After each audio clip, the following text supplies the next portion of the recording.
બાપો હમણાં છેલ્લા 2-4-5 વર્ષથી ગુજરાતમાં એવો ક્રેઝ છે કે દાયરામાં ડોલર ઉડાડવા, પણ એ તો એક જ જણ ઉડાડતો હોય. આ તો બધા જથ્થાબંધ ડોલર ઉડાડે ભાઈ. મને ખબર નથી પડતી આ ભાંડુમાં કાર્યક્રમ છે કે શિકાગોમાં છે ભાઈ. આપણે ભગવાન રામને વધાવવા આવ્યા છે, જગતના બાપને વધાવ્યા. મારા બાપ હર ઘર મેં બસ એક ही नाम, जय श्री राम, जय श्री राम, जय श्री राम.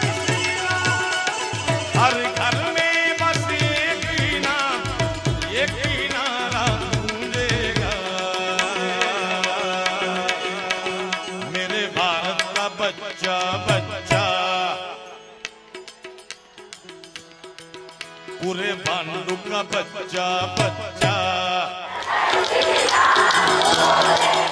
हे आखा में होना का बच्चा बच्चा.